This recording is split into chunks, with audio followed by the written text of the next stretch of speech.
जय हिंद राष्ट्र amendment bill पारित हो गया और राष्ट्रपति के पास गया है। कुछ समय में ये कानून बन जाएगा। इसका लाभ भी हुआ है। आम मुसलमान समझता है कि उसको लाभ होने वाला है। वक्फ बोर्ड के वो लोग जो मुतवल्ली हैं, जो इसके मोहतमिम हैं, यानी इसके व्यवस्थापक हैं, जो इसके क्लर्क्स हैं, सारे लोग करप्ट हैं। वो सारे के सारे, क्योंकि आम मुसलमान का इससे हित कभी नहीं हुआ है, तो इसका लाभ उसको मिलेगा ऐसा अपेक्षा है आम मुसलमान को। मगर एक खराब बात भी है। शाहीन बाग जैसी जगह पर, जो दिल्ली में, जिसमें सीए के ज़माने में एक ट्रैफिक जाम कर दिया गया था, 20 सड़क में लोग बैठ गए थे और बूढ़ियाँ बैठी और कह रही हैं कि हमसे आकर बात करो और उसे वजीर आजम से कहो कि हमसे मिले, जैसे उनके बाप का नौकर हो। मगर ये चढ़ा दिया। ये आश्चर्यजनक है और समझने की बात है और क्षोभित होने की, क्रोध करने की बात है कि दिल्ली की पुलिस गृह मंत्रालय के अधीन है, शाह साहब के, अमित शाह साहब के अधीन है। वहां एक्शन क्यों नहीं हुआ? क्यों ये सारी नौटंकी होने दी गई? आखिर इसके बाद में फिर और समस्या आई। फिर वो किसान आंदोलन के नाम पर खालिस्तानी और वो सारे लोग आके हरियाणा के बॉर्डर पर बैठ गए।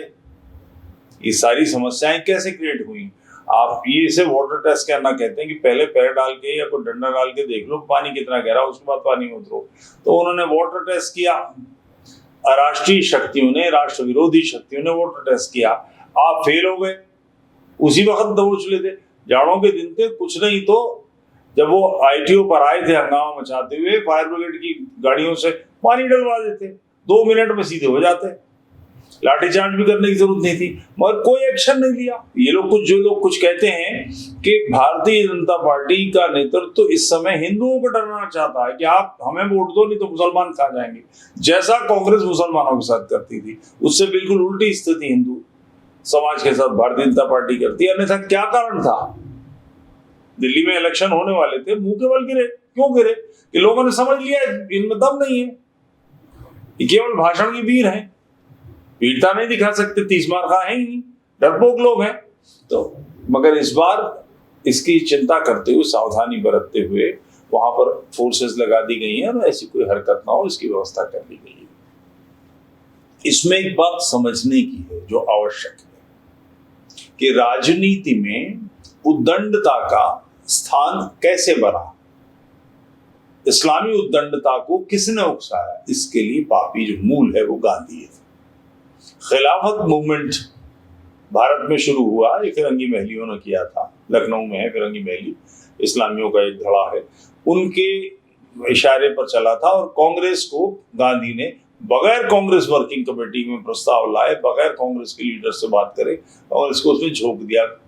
इससे विरोध भी किया। सबसे ज्यादा विरोध तो मोहम्मद अली जिन्ना ने किया था। जिन्ना विरोध में थे, पूरी तरह से इसका विरोध किया था उन्होंने।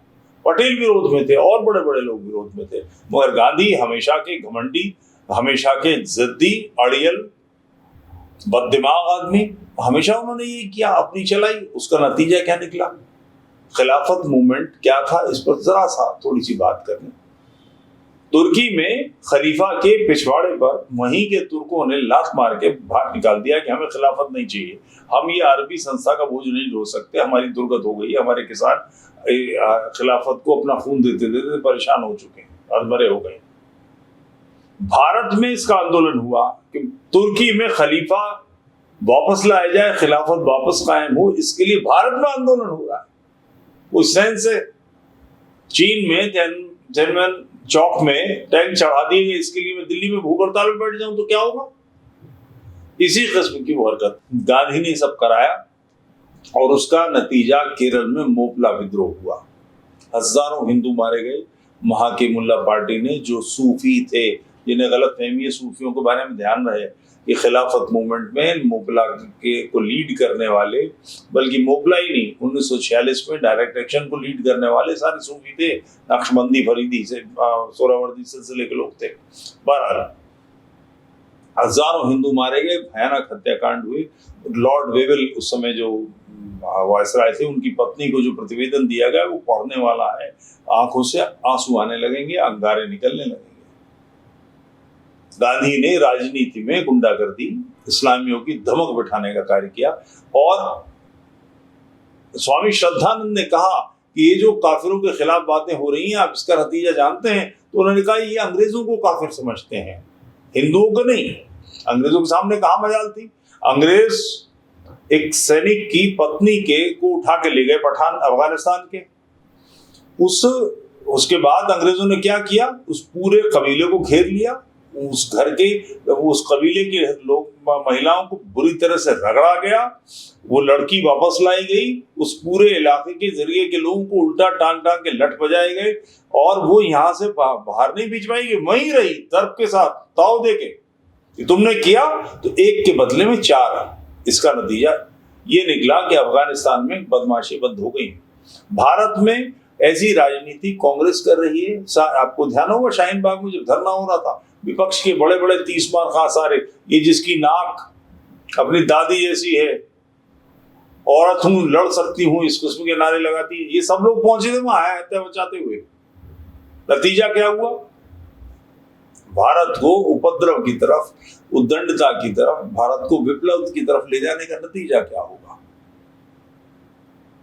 इससे कुछ बेचैनी, बदअमनी फैलेगी तो उसके नतीजे में ऐसा है कि मेरा ही घर जलेगा, तुम्हारा घर नहीं जलेगा। लगेगी आग तो आएंगे घर कई इज्जत में, सिर्फ अकेले मेरे मकान पे ही आएगी, बाकी लोगों को नहीं आने वाला है। तो उद्दंडता के लिए लोगों को उकसा कर अगर आप जो काम कर रहे हैं उसका नतीजा तो फिर निकलना ही है। और दृढ़ता के साथ इस बार शाह साहब ने व्यवस्था की है। संसद में सपा के एक लीडर ने बयान दिया है कि आप ला तो रहे मगर मुसलमान इसको मानेंगे नहीं। अमित शाह ने जवाब दिया कि ये संसद का पारित कानून होगा, नहीं मानेंगे क्या होता है।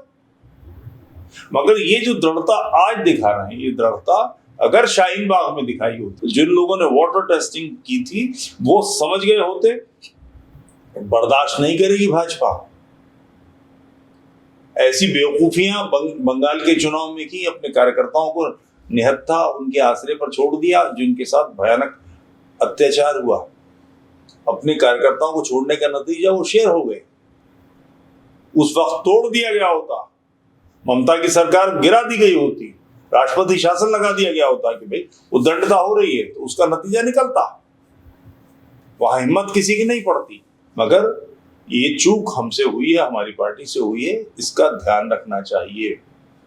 आप अपने कार्यकर्ताओं को, आप सामान्य समाज को, आप राष्ट्र के घटकों को निरुपाय, निसहाय, बेबस नहीं छोड़ सकते।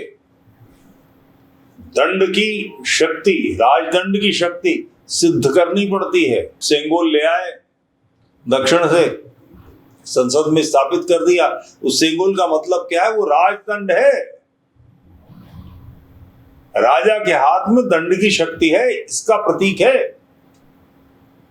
केवल तमिलनाडु का, केवल कर्नाटक का चुनाव जीतने के लिए कर रहे हैं। इसके साथ ये नियम भी समझना चाहिए कि राजा के पास दंड की शक्ति है, खाल में घुस भर देगा। अगर आप गड़बड़ करेंगे तो दुर्गत हो जाएगी। ये बात शुरू से ही रखिए। ऐसी हरकतें पाकिस्तान में नहीं हो पाती क्योंकि वहां का राज्य घुस भर देता है, रगड़ाई कर देता है। ऐसा ही भारत में सिद्ध होना चाहिए। अपने समाज की चिंता कीजिए। कानून बनाए जा रहे हैं, मुसलमानों को भी समझ में आ रहा है कि ये वक्फ बिल में अमेंडमेंट आम मुसलमान के हित का है। जो मुट्ठी भर सरों पर नाचने वाले अशराफ हैं, जो श्रेष्ठ मुसलमान, जो अपने आप को तेजस्वी मुसलमान, बड़ा मुसलमान समझते हैं और बाकी को छोटा समझते हैं, उनके हाथ से सत्ता छीनी जा रही है। ये बात उनकी समझ में आ रही है। मगर जो राजनेता हैं, शाहीन बाग ये सारा वहां के एमएलए की इशारे पर तो हुआ था, वही था इसके सारा योजना करने वाला। उसको उठा के तभी कर देते। 2 थानों की पुलिस काफी थी इस काम करने के लिए, शुरुआत में ही सीधा कर देते। इसके लिए तो बहुत बड़ी तोप चलाने की जरूरत नहीं। एक डीएसपी से कहते वो घरों से खींच के ले आता, बहुत आसान था। मगर अगर आप करना नहीं चाहेंगे, राष्ट्र के घटकों की सुरक्षा नहीं करेंगे, उनकी रक्षा नहीं करेंगे, तो राष्ट्र फिर आपका साथ नहीं देगा। फिर वही हाल होगा जो दिल्ली में हुआ था कि चुनाव में घुस हो गया, भारतीय जनता पार्टी सोच रही थी कि निकल जाएगी, काट खड़ी हो गई। आप दृढ़ता दिखाएंगे तो लोग आपसे साथ होंगे। समाज घोड़े की तरह है, सवार के बैठते ही घोड़ा समझ जाता है कि घोड़सवार दमदार है या कच्चा है। अगर कच्चा है तो उसे उछाल देगा, और दमदार लगा उसको, उसके नानों ने भींच के रखा उसे, तो फिर उसके इशारे पर दौड़ेगा। यही हाल ब्यूरोक्रेसी का है, यही हाल समाज का है। हमेशा समाज वीर पुरुष का, तेजस्वी का, पौरुषवान का वर्णन करता है, लीचड़ लोगों का नहीं।